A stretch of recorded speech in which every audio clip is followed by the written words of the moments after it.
Can you hear me? Yep. Hey, Jeff, Jerry, how you doing? I'm good. Hey, I have a question. So the Lions, they went ahead and didn't go ahead and go in the quarterback direction. I know that was a thing that everybody was talking about. Did you have any assurances that they were not going to go in the direction of quarterback this year? Yeah, we had some talks before the draft, and I think it's a nice vote of confidence, obviously for me, and I think what's not lost on me is that their first move is as a staff with Brad and Dan was involved me, so it's exciting and it makes you feel good. And I know a big thing that everybody was talking about was them not going in the direction of getting a wide receiver a lot earlier. How did you feel once they went ahead and got Amon Rob?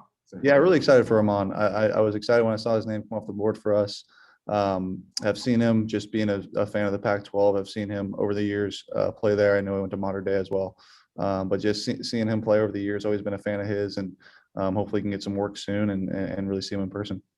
All right, thanks a lot. Al. Hey, Jared, thanks for your time, man. Yeah, thank you, man. Yeah, I'm just curious what your reaction was to the Sewell pick. You got the Ragnow extension today. Obviously, Taylor's back, Jones is back. I mean, just what are your thoughts on those big fellas up front? Yeah, fired up. When I saw we took Panay, I know the staff was fired up, and so was I. Obviously, as a quarterback, anytime you get help up front, that's always good. But yeah, we got a lot of solid guys up there right now, and I think it's shaping up to hopefully be one of the top groups in the league. There's obviously a lot of work to do, and I know they know that, but there's a lot of good players up there right now, and as a quarterback, that's your best friend. So I'm excited for it. And just one more for me, Jared. I know you've done some workouts with some of the receivers and tight ends. I'm just curious what those workouts have been like and what you're hoping to achieve with those guys.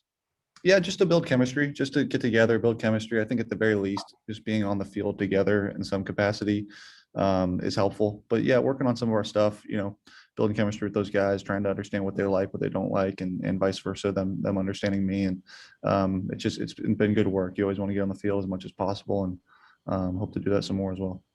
Thank you. Tim. Hey, Jared, good to see you again. Good to see you. Hey, I know it's really early and you guys haven't been on the field yet, but maybe just some first impressions of Anthony's offense and what you like maybe early on and how you see this whole thing coming together with obviously what Kyle said with the strength of the offensive line and just how it's all piecing together. Yeah, it's coming together. I think the way he described it is the way he described it to us is multiple with spread principles, and I think it's going to have a little bit of what they did with Herbert and the Chargers and a little bit of what he did in Buffalo. It's a nice little mixture of it so far and has been good. We've been working through the installs right now and having some good Zoom meetings, but it's been fun. It's been fun. I think once we get on the field and are really able to, see everything live, we'll be able to get a really good grasp of it. Eric. Hey, what's up, Jared? How you doing? I'm good. How are you? Obviously, a lot of you talked about receivers and, just a lot of people curious to who will be, one of your initial top targets. And a lot of people, think about TJ Hockenson right in the beginning. Have you had much interaction with TJ or just your thoughts on him? How excited are you to work with him this year? Yeah, I'm excited. I've talked to TJ a bunch. We've thrown together a handful of times, and he's been great. He's obviously a great player and has had a great, first few years in the league, and hopefully we can continue to build on that. I want to, hopefully get him some more targets and touches. He's one of our top guys on offense and see what he can do. When you think back to your rookie season as well, you experienced how it was to go through some struggles. As you're looking at this team building from the ground up, can you take anything from that rookie season and kind of compare it into this year or that experience as a whole? Can you take anything from that time to what you're entering now in Detroit?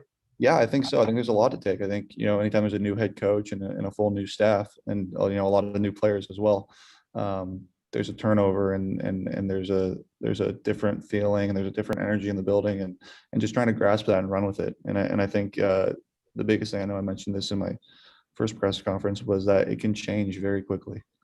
It can go from unfortunately not very good last year to good and to playoff good very quickly. And it's not easy. I'm not saying it's show up and it works, but there's a lot of work that can be done, but it is available. It is an option if we make it the right way and we put the work in and do the right things. Dave. Hey, Jared, good to see you again. Couple things.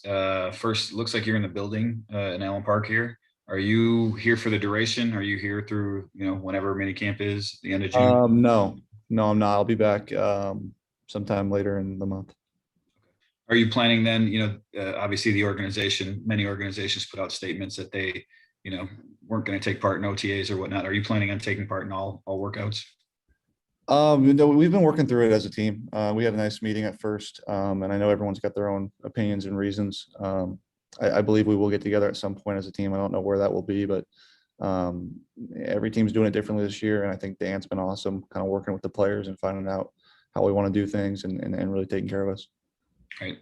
Just to drill down a little bit on those workouts that you had with some of your guys, were those at 3D and what was how much did you get accomplished? I guess does that take the place of OTAs? Is that sort of a mini OTA? No. It was just it was a few days. It was just some preliminary work with the guys. Like I said, building some chemistry and running routes, running some really basic stuff, just getting on the same page. And again, like I said, we'll get into some more work over this month and hopefully later in the month as well.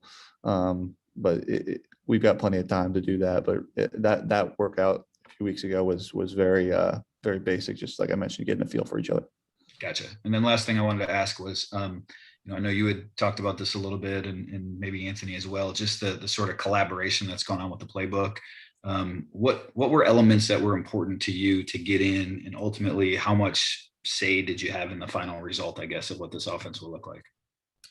I still think there's a lot of that dialogue going on. I think, Anthony's obviously got a great history and has a lot of knowledge. So I've been trying to give him what I've learned and what I know in my 5 or 6 years, going into my 6th year now in the league. And he's been very receptive. It's been awesome working with him so far, and him, wanting to listen and wanting to hear from me and at the same time, like being open to that dialogue. It's really nice. And it's been cool.